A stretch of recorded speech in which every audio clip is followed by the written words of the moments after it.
all, this is Eliane, and today we're going to see what's inside the computer. If you're curious like me and want to see what's inside your case, make sure to unplug all the cables to discharge any static built up. Now we're going to open it. Oh, ta-da! We can see this big electronic board here. It connects all the computer parts together. It's the mother of all. Let's call it the motherboard.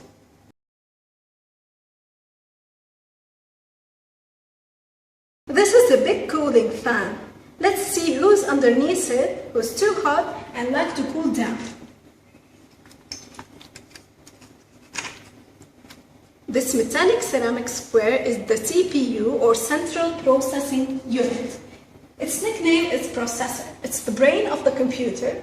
Like the human brain, it is he who carries the commands and controls all the activities of the computer, as for example when you press a key or start an application.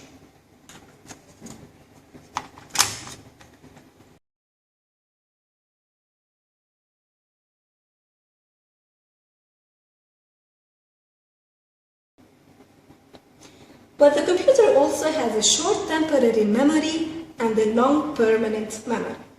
The temporary memory is the RAM, Random Access Memory.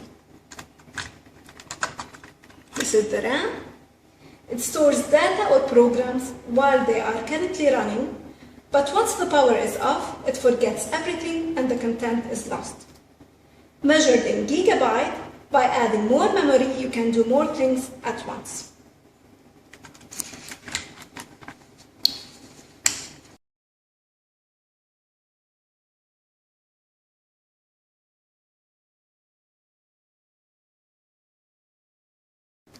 Well, where is the long-term memory? The long-term memory is the hard disk. The hard disk, as you can see, it's bigger than the RAM, 100 and even million times bigger. Data is recorded magnetically on a circular disk. The faster the hard drive, the faster your computer can start up and load programs.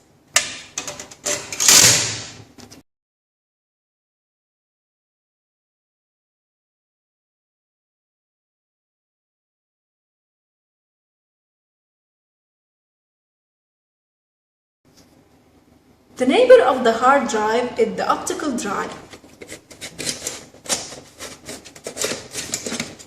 Okay.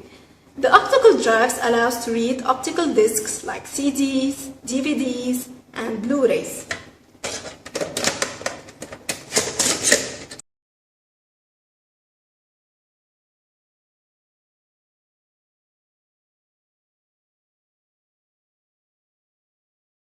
The eyes of the computer, the video card. It enables you to see on the monitor. The ears of the computer, the sound card, so that you can hear the sounds and music from your computer, and it connects the headphone and the microphone. The social part of the computer is the network card. It enables you to connect to the network and to access the internet.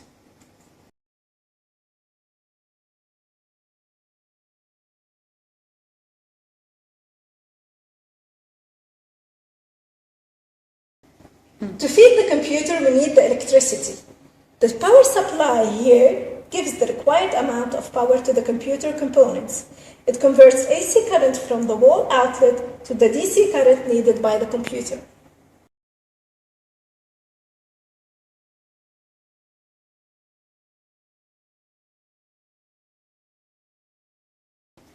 Who's hiding there behind the cables?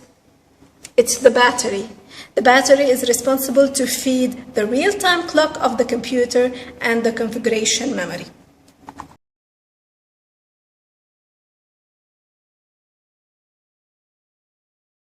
Those are the major components inside the computer. Thank you for watching and meeting you in another video.